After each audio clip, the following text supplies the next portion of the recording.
Match replayed.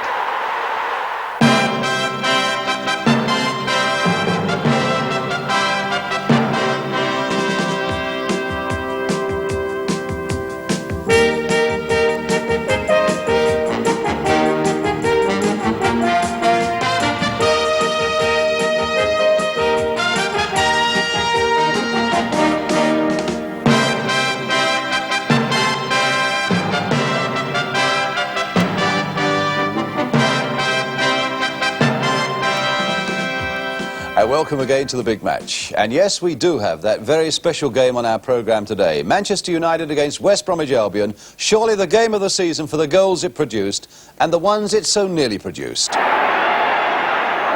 stopped and Regis lets the shot go. And what a save by Bailey. Also on the programme, Trevor Francis back in town with Birmingham City, and their match at Arsenal is our main match today. And in the second division, Paul Randall makes his first appearance for Stoke City against Notts County after his big money move from Bristol Rovers.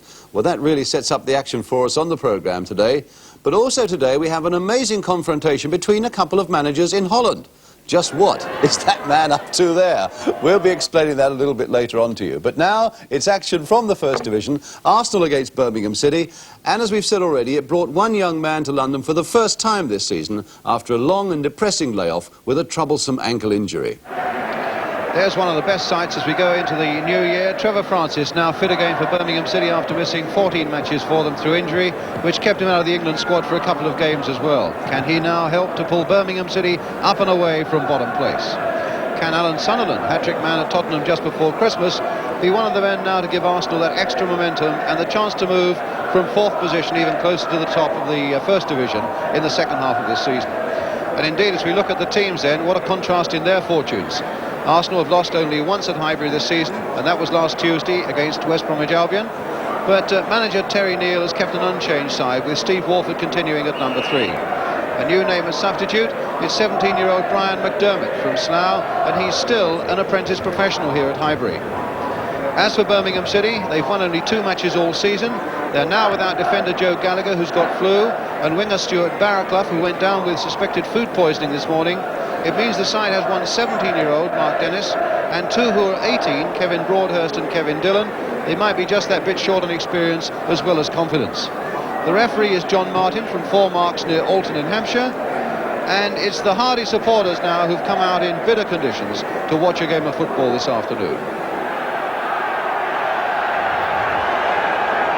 It's the first time referee John Martin has been in charge of a game at Highbury, and he whistles Arsenal away. They are in the white shorts, attacking the goal to our left. Birmingham in the all-blue strip. Birmingham with a desperate record here. In fact, it's 21 years since they last won at Highbury. And really they come with just these 2 wins all season. And only 1 point gained away from home this season. They've lost 10 out of 11 away from St Andrews during this very depressing season for them. And David O'Leary linking well with the attack. Pat Rice, the defenders, getting forward here for Arsenal. O'Leary again. Crossing one in towards Stapleton. There's the header, and not very far off the mark either. And the simplicity really with which Arsenal were able to come forward without a lot of pressure on them. O'Leary and Rice between them, and O'Leary's cross. And again Stapleton getting up under no great pressure. And the header over the crossbar. Ricks teed that one up and found Rice with a beautiful crossfield ball there. Foul on Stapleton by young Mark Dennis. Another free kick for Arsenal. And Willie Young coming up for this one, as you can see there.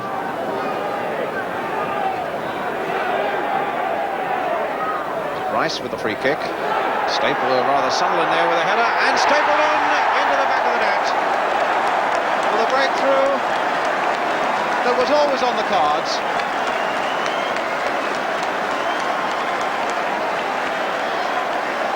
Rice's free kick, Sunderland up so well, and Stapleton lashing it into the roof of the net. There's Alan Sunderland, who certainly helped to make it with that header of his. But the goal going to Frank Stapleton. Took Arsenal 1 up with 15 minutes gone.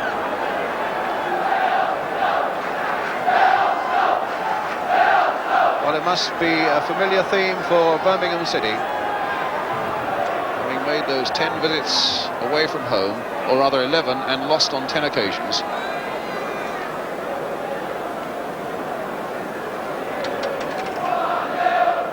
With a free kick for them now, though, needing a goal before their confidence is shattered, and a good powerful header there by Trevor Francis, but well wide of the Arsenal goal.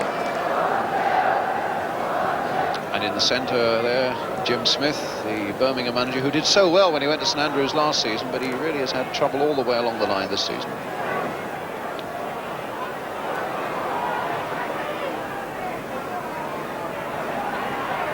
Towards half-time, and Towers scooping it back to Jim Montgomery.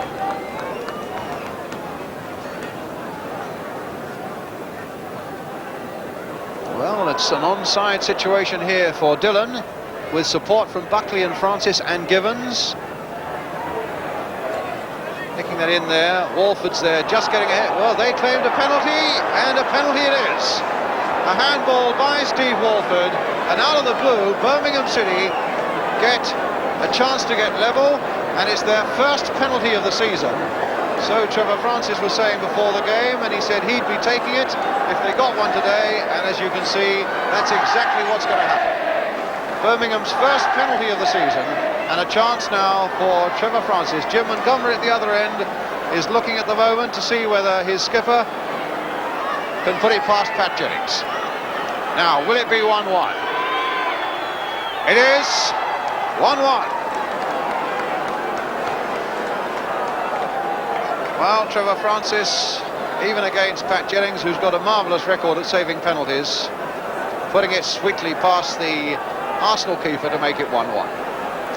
Well, a surprising situation. The team that looked desperate and went down and has scored only 1 point away from home this season now finds itself on level terms here against Arsenal, lying 4th in the table, and looking for a handsome win today to put behind them that home defeat against West Bromwich Albion on Boxing Day. Well, Jim Smith in the centre there, beginning to find his voice and maybe hope of getting a point.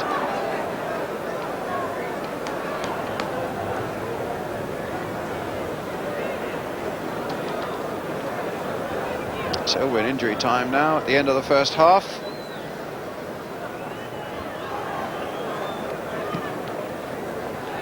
Certainly John Martin, the referee, was right there to see that it was a handball by Steve Walford. Buckley now finding Tarantini.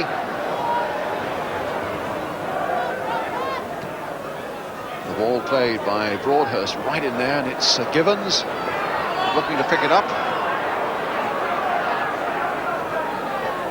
Well, it'll come to Givens again, and he very nearly made it 2-1. They played some nice little touches on and around that Arsenal penalty area, particularly with Buckley, and it was Buckley who set Givens in there, and he missed his kick.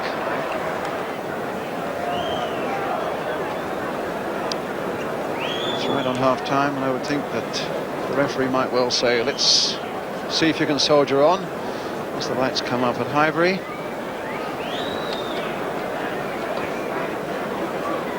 I think Don Howe on the left and Terry Neal might well have plenty to say at half-time.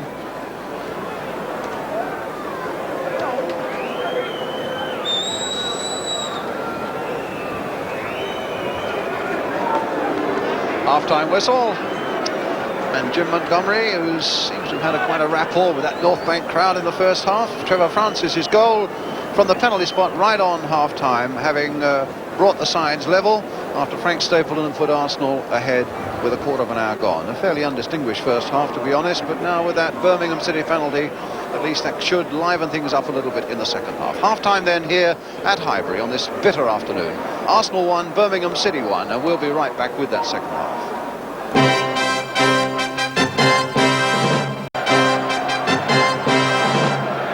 Welcome back to Highbury then at the start of the second half. Birmingham City in the all-dark strip, attacking the goal to our left, and that penalty of theirs just before the interval. We shall have to see whether it has the effect of spurring Arsenal to a slightly more impressive performance in the second half, or whether it gives Birmingham that little bit of confidence that they've really needed for so long. You notice that Don Gibbons there, who is facing Pat Rice's throw there, who was injured just before half-time. In fact, he's hobbling pretty badly, but he's come on at least to start this second half, the number 9.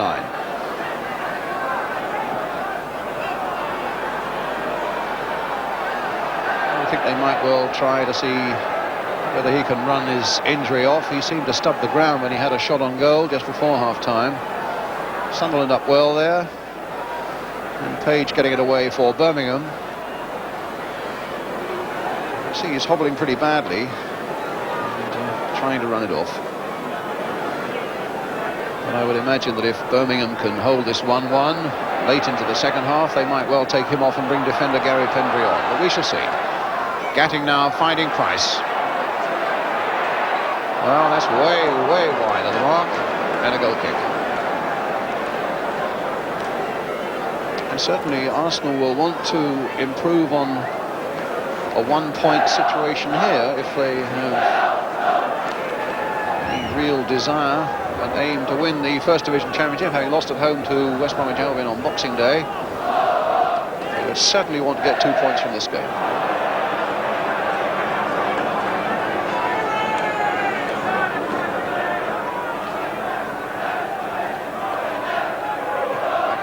Francis.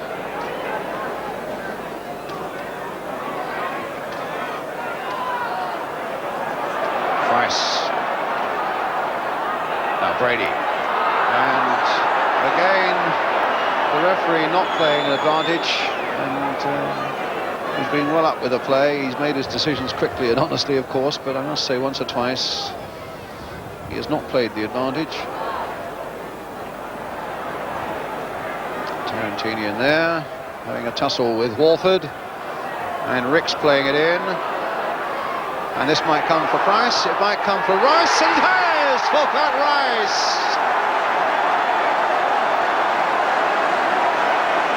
So Arsenal are back in the lead.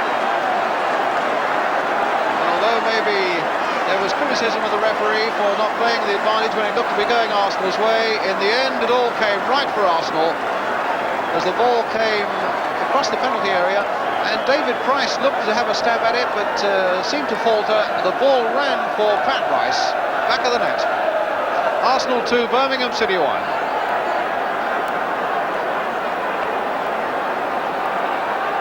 that's with 8 minutes of the second half gone.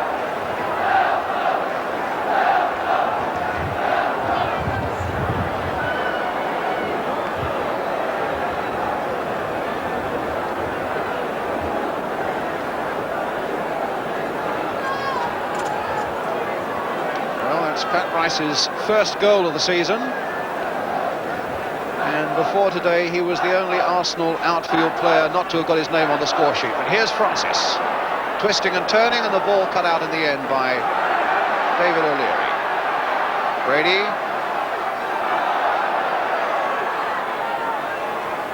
And back it goes to Jennings.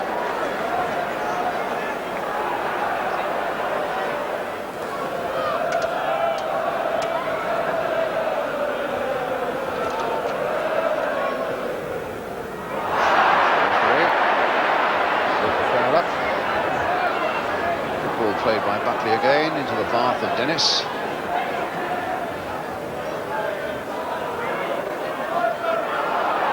Young. Oh, and Young has given it away, and it took a brilliant save by Jennings to rescue Arsenal. Well, Buckley number 10 was in on that beautifully. It was a bad mistake by Willie Young. Buckley was there, but what a superb piece of keeping again by Pat Jennings. It's a corner instead of a goal for Birmingham.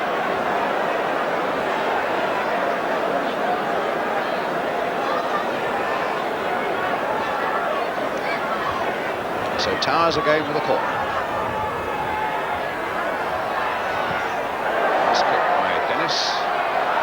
Now here's Brady. It's with Ricks. And it should be a warning for Arsenal on offside, yes. There wasn't much in it. Both Buckley and Francis were desperately trying to get back to get onside.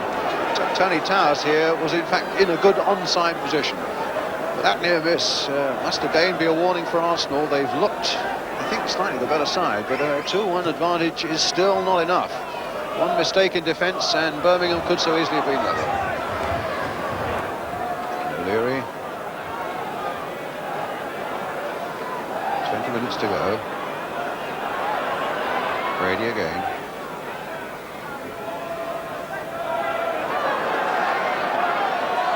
Rioch after him. Big personal battle there, I think, between those two. And comes this time for Stapleton. Nice. And Dennis in first. Well, linesman flagging for a foul by Dennis on Price, which escapes me, I must say, but linesman and referee were as one, and it's a free kick for Arsenal.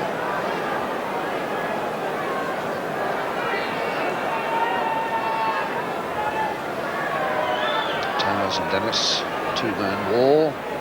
Liam Brady with a little chip going in there, and a near post header beautifully taken by Sunderland to make it 3-1.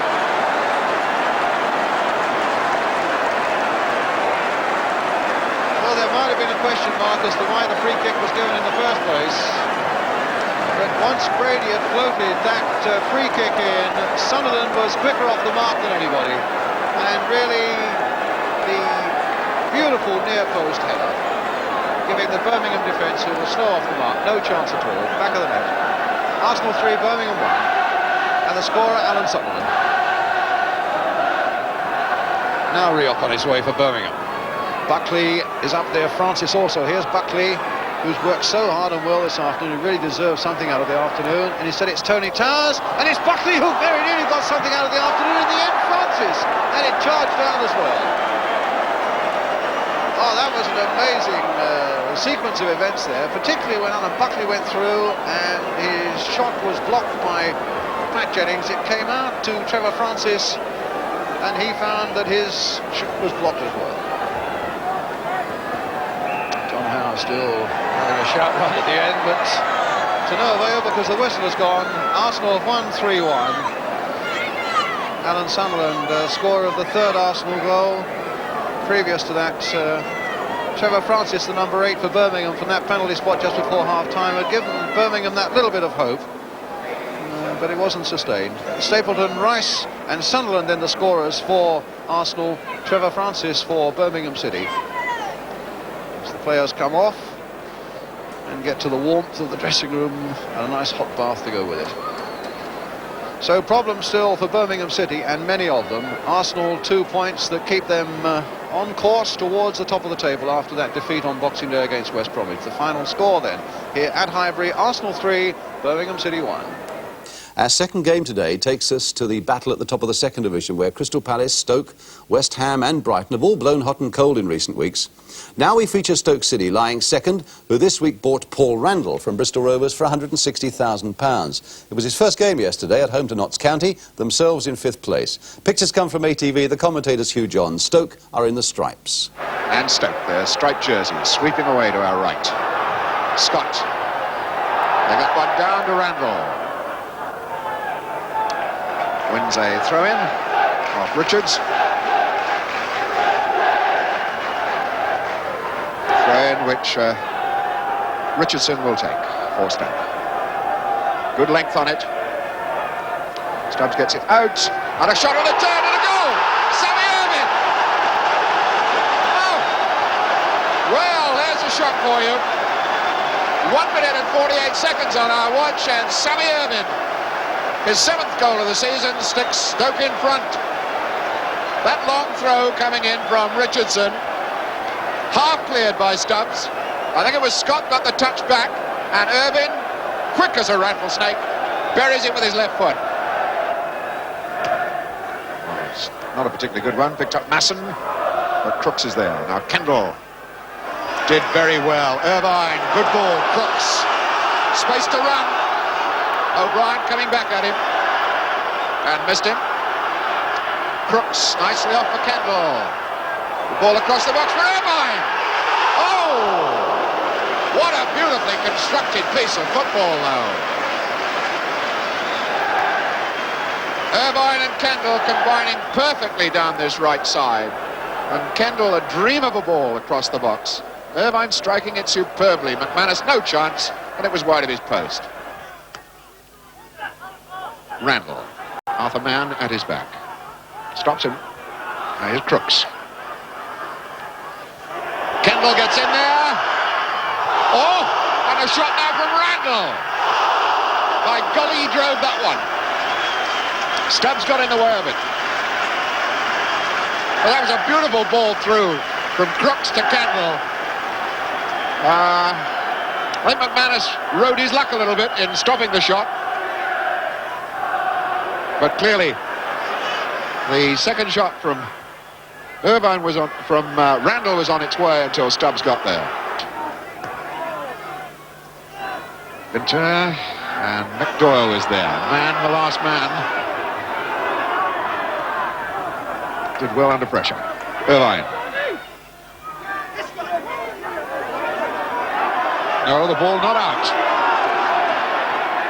Here's Randall. Drives it. Ooh, and he wasn't so very far away. That would have brought the house down. Sally Irvine, the little chase down the line. And the ball is transferred into Paul Randall. Had himself a dip, and he wasn't so far away from the post.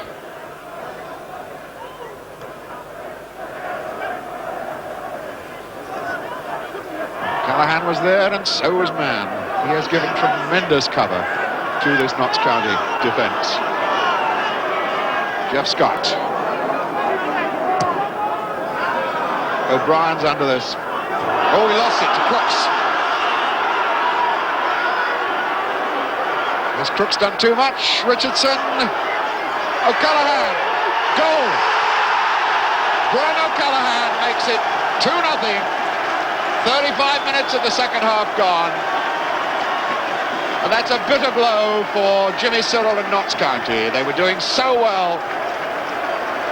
O'Brien losing the ball on what looked like a fairly simple clearance. It dropped for Crooks. He looked as though he'd dallied too long. Then he transferred it to Richardson. Richardson thought he'd lost it for a moment or two.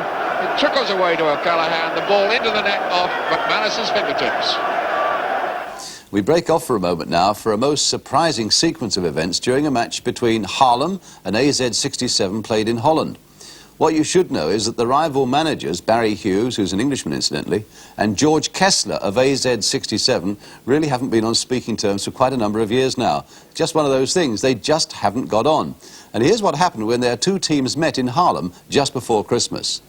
Here's AZ67, this is Wim van Hanegem, of course, on the ball at the moment. And there's a foul coming up. And Kessler, who's a silver-haired man, goes to the touchline. And as he goes to the touchline, just look what Barry Hughes does. A little bit of Christmas spirit, maybe, coming up now from the touchline. A real old Christmas raspberry that Barry Hughes obviously enjoys. He points to the Kessler standing on the touchline, not happy with that foul. Go on, do it again. Our last game today, and I can assure you it's been well worth waiting for. Manchester United against West Bromwich Albion. If you've read about it in the papers today, well, you'll know what to expect. If you haven't, all I can say is stand by for something really special.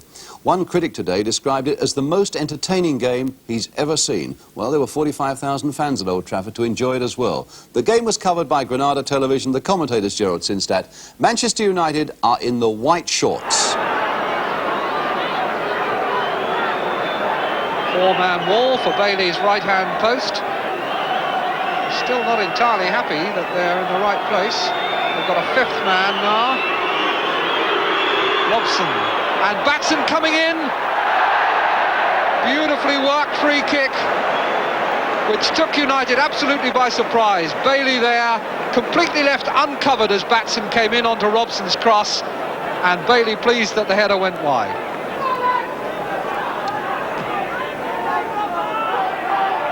Ritchie, good turn, took him well away from Robertson, and he's lost Statham, yes, and crossed well low for McElroy, blocked by Batson. Where is the ball? Referee will have to give a bounce. Very good play here by Ritchie, and when the hard low cross is struck over, McElroy's shot comes back off Batson, and then the ball disappears. Mr. Owen, meanwhile, calling across Wilde and Robertson to cool down some complaining that was going on. And the outcome will be a drop ball.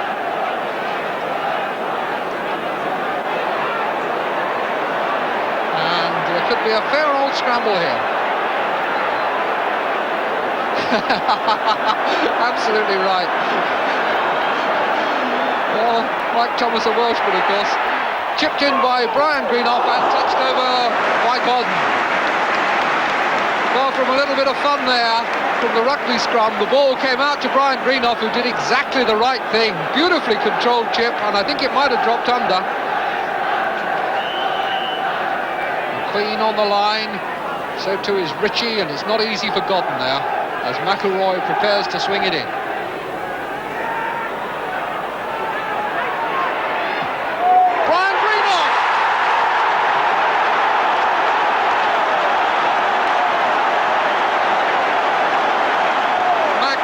Goal, McElroy's corner, the header comes out to Brian Greenough, he sets himself, and that's a goal all the way.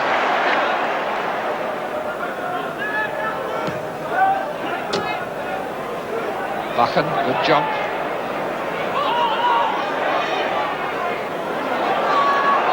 McElroy.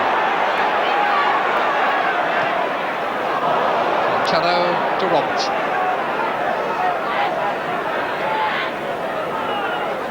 Statham. Cunningham calling for the ball to feet up the line. Inside instead to Ali Brown. Now out to Cunningham. Booing of the black players. Paid off there, or repaid by Tony Brown. Tony Brown turning up in the penalty area and putting it away with real economy. Cunningham being booed there, but unperturbed, playing the ball in, and Brown turning it, first time, into the corner, 1-1.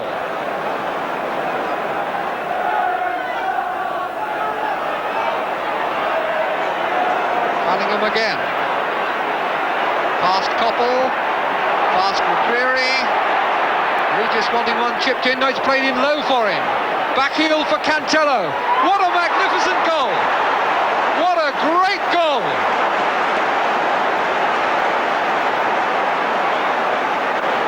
This is Cunningham. He'd beaten two men by then. He now slips it in low for Regis. Lovely little back heel. Cantello all on his own, and what a shot!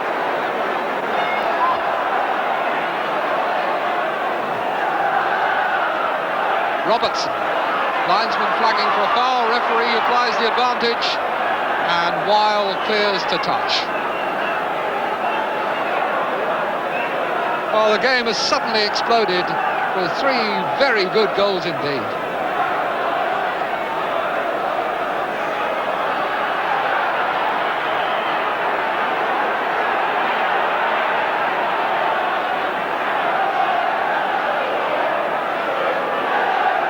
Houston to take the free kick.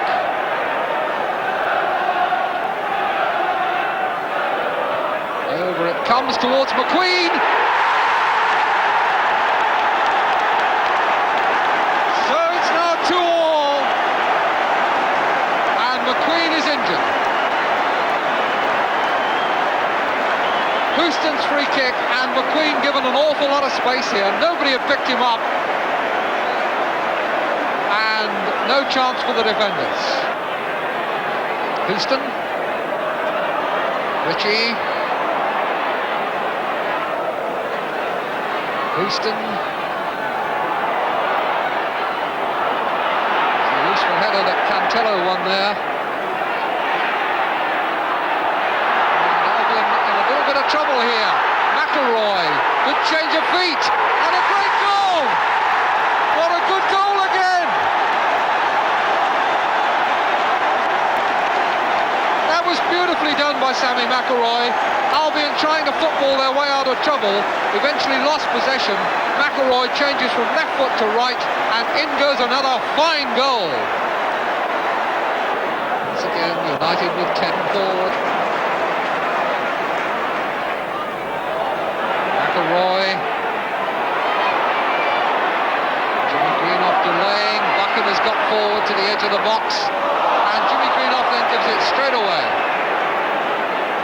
Cantello to Batson.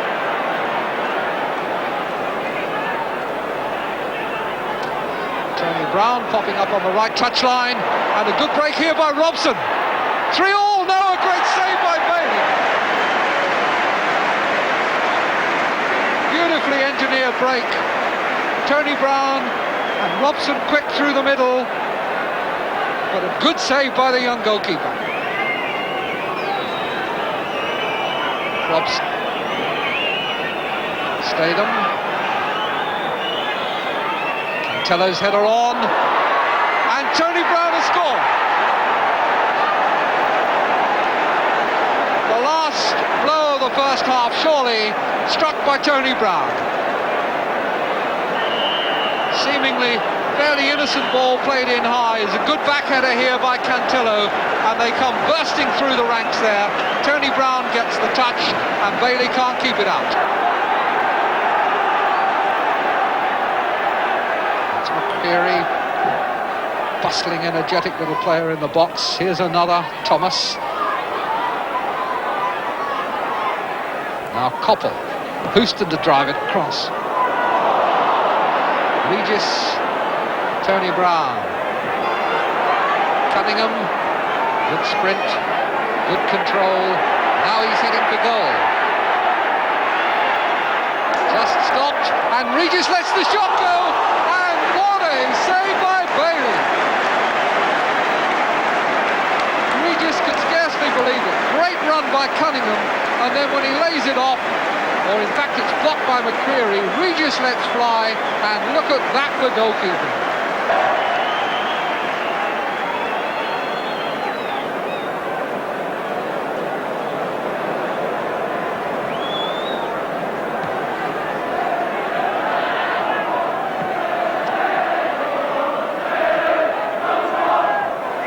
Houston, Thomas, Ritchie, Ryan Greenoff, quarter of an hour left. Jimmy Greenoff on the ball for Koppel. Jimmy Greenoff again. Thomas's header, and a good save now by Gordon. Thomas close there to getting his first goal for Manchester United. The Greenoff cross, lovely little diving header, and a good save on the bounce from Gordon.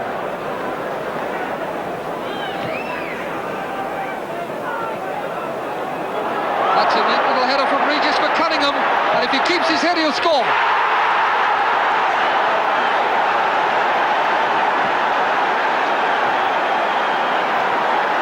That's another goal worthy of this game. Cunningham put through by Regis. Houston's tackle was too late, and Cunningham's shot leaves Bailey stranded.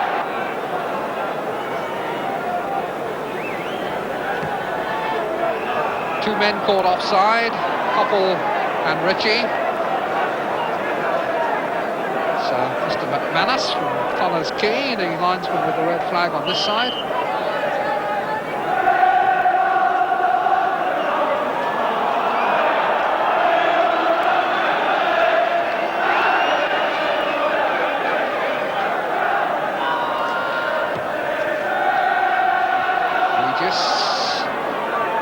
Robson, Regis again. Oh, and Bailey has thwarted him again. Just watch this left foot. Robson plays it in, comes back here to Regis. He was perfectly balanced and he hammered it, and Bailey got across again.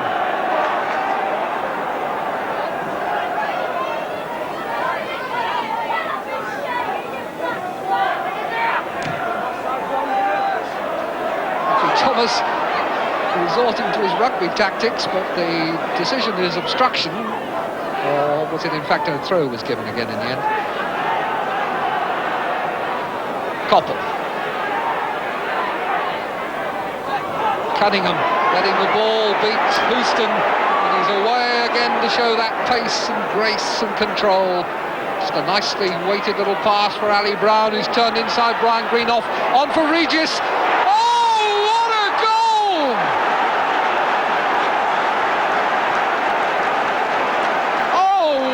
Magnificent goal. Tony Brown, and then Regis with the deadly finish. And isn't he entitled to smile? He is indeed. I think we're entitled to smile as well after that really marvellous game. And what else, though, to leave you with today than something to warm your hearts? 4 of those West Brom goals that I think were as good as any you'll see in any one game this season. And how long before Laurie Cunningham and Cyril Regis, before they make that big breakthrough to the England team? Cunningham. The booing of the black players. Paid off there, or repaid by Tony Brown. Cunningham again. Past Coppell. Past McCreary. Regis wanting one chipped in. No, it's played in low for him. Back heel for Cantello. What a magnificent goal. That's a neat little header from Regis for Cunningham. And if he keeps his head, he'll score. Cunningham letting the ball beat Houston. And he's away again to show that pace and grace and control. Just a nicely weighted little pass for Ali Brown, who's turned inside Brian Green off. On for Regis. Oh!